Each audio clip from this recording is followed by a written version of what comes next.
Well, hello, fellow travelers. I am Dr. Richard Hector. Welcome to Soucouyant, a Caribbean supernatural tale, where we reimagine the Soucouyant, a character from the folklore of the Caribbean. Here, we follow her as she is depicted in Trinidad. Her depiction might be different in other places in the Caribbean. If you know about Soucouyant, I hope you like this reinterpretation. If you are new to Soucouyant, I hope you enjoy meeting this new character and that she motivates you to look into other folk characters, not only from the Caribbean, but also from other places. We now start a new adventure of the Soucouyant. In the previous adventure, we got introduced to Trinidad, we got introduced to the Soucouyant and her strengths. This new adventure is Soucouyant and the fabric store owner. Mr. Lee took off his glasses and rubbed his eyes with his knuckles.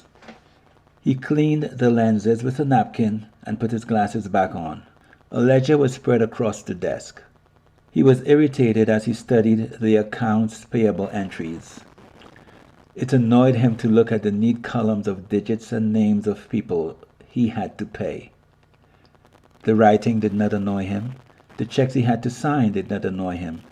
He was annoyed that the names in his accounts receivable ledger were not as quick to pay his invoices as he was to pay theirs. He resented that he regularly had to wait for payments 3, 4, or even 6 months. A burst of heat passed over him. He muttered a curse, slapped his pen down on the table and pushed away. He got up and walked to the window, put his hands on his hips and stretched his back.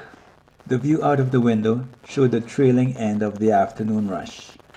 Route taxis were slowly rolling by as drivers looked for the last few passengers needing transportation. His eyes drifted from the taxis to the haphazard collection of roofs stretching up the hill from the St. Anne's River. The river was forced into conformity by the colonial masters of a bygone era. The colonizers tamed the river as they tamed the people, into a narrow 18-inch channel in a wide expanse of concrete. Neighborhood boys played cricket with tennis balls on the clear, flat part. He could not see them when they played, but could hear the voices ricochet off the high walls. During the rainy season when the floods came, he could see the muddy water reaching up those high walls. Sometimes the muddy rapids rose higher than the walls to flood the bridge and streets. Then, he admired and identified with the river that he imagined was defiantly showing its might. He too felt constrained unfairly. When he watched the floods, it was difficult to imagine the quiet blue pools and waterfalls in the hills above the towns of St. Anne's and Cascade, where the rivers joined the journey to the Gulf. He continued gazing out the window without marshalling his barely connected thoughts. His eyes drifted across the many rusty, corrugated metal roofs. The rectangles of rust appeared even darker as the sunset tinged everything in gold. He made a little effort to glimpse sections of the narrow strip of asphalt that was the main road meandering among the roofs. Sometimes he would have his chauffeur make a detour and drive through the area. The roads were barely able to accommodate 2 cars side by side. One vehicle would actually have to drive in the drain to allow the other to slowly creep by. Along the narrow roads and low roofs were exposed, lightweight, hollow clay brick walls. Most were not plastered or painted. If he had the eye of an artist, he would see the textures and colors as wonderful, and a testament to the will and tenacity of the community. On the one hand, he felt scorn for these people who, in his mind, lived contentedly in squalor.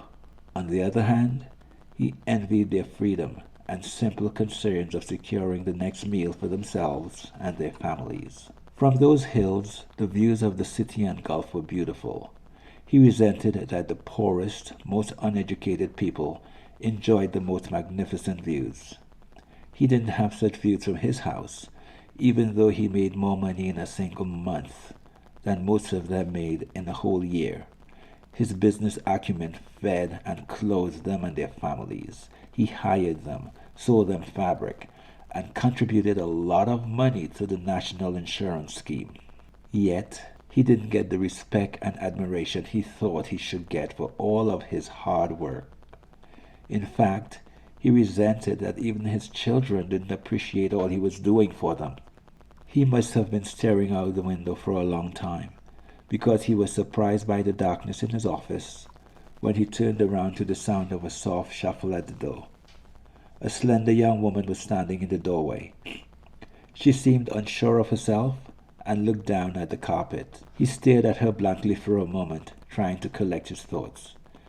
She spoke first, and then he remembered. "Good afternoon, Mr. Lee. You told me to come for a job interview this afternoon." "Ah, yes. Turn on the light. The switch on the wall right next to you." She fumbled briefly and flipped the switch. The fluorescent bulb flickered before bathing the room in white light. He put on his glasses as he motioned her into the room. She took 2 steps into the room and stood waiting for instructions. The young lady was hardly more than a girl. Her skin was smooth and brown. She wore a simple dress made of white fabric with small red flowers folding down between 2 thin red stripes. He recognized the fabric. It was a low-quality cloth he carried in the store. It was supposed to be used for curtains for kitchens and was too light for dresses. He remembered she came by the store a few days ago looking for work. She was with a woman that appeared to be her mother. He folded an application and gave it to her. He looked for an envelope but didn't find one. He gave her the folded application and told her to fill it out and return it. He continued, "Did you fill out the application?" She stretched out her hand and gave him the application.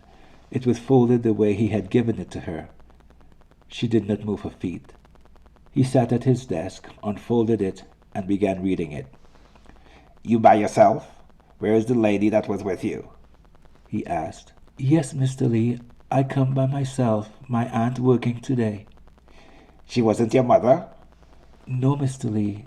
She is the sister of my mother. My mother passed." "Pass? Pass where?" "She passed away, Mr. Lee. I living with my aunt since my mother passed away." "Where is your aunt working?" "In the hospital." "In the hospital? Is she a nurse? A doctor?" He knew it was highly unlikely her aunt was either. He recalled the simple dress worn by the aunt. It was threadbare from many washings and faded from drying in the tropical sun. Further, the aunt had the servile demeanor of the lower-class blue-collar laborer. "No, Mr. Lee, a cleaner," said the girl.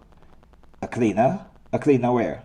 I don't know, Mr. Lee. I think she works in casualty." While they were speaking, he was reading the application. Gemma Mitchell. "You filled out this yourself, or did someone write it for you?" The penmanship was labored and neat, but unpracticed. He could tell she probably had only finished primary school. He looked for girls with secondary school education these days. He preferred girls with 1 or 2 subjects, but they were more difficult to make headway with. "Yes, Mr. Lee, I filled it out myself. Nobody write for me." "Dangly Trace? Where is this place?" "Just behind the bridge, Mr. Lee, going up Laventry Road." "Oh, you live in the hills behind the bridge?" he said. She hesitantly answered as she was unsure. She wondered if that would cause her the opportunity. His tone was not harsh, but not friendly. "Yes, Mr. Lee, but I'm a very hard worker. I don't steal, and I don't curse." He did not mean to sound harsh. He realized that his early resentment slipped into his conversation. His heart warmed to her, but he was not about to display his sentiment. It was not good for workers to see warmth from the boss, he thought. They then tried to take advantage of it. "Good. I don't put up with bad language here. No cussing. How will you come to work? Will you be always late?" No, Mr. Lee. I will always be early. I walk from home to here in a short time." "Good. This is your first job?" "Yes, Mr. Lee." "You really want this job?" "Yes, Mr. Lee." "Why?"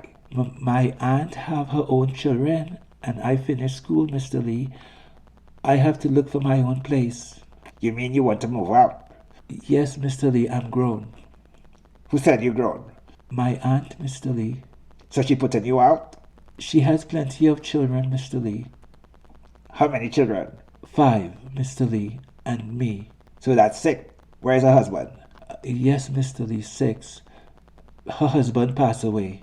How many children do you have? I don't have any children, Mr. Lee. Then why don't you just move in with your man, your boyfriend? I don't have one, Mr. Lee. A nice young lady like you don't have a boyfriend? You never had a boyfriend? I had a boyfriend, Mr. Lee, but I don't have one now. Huh. So you're a virgin?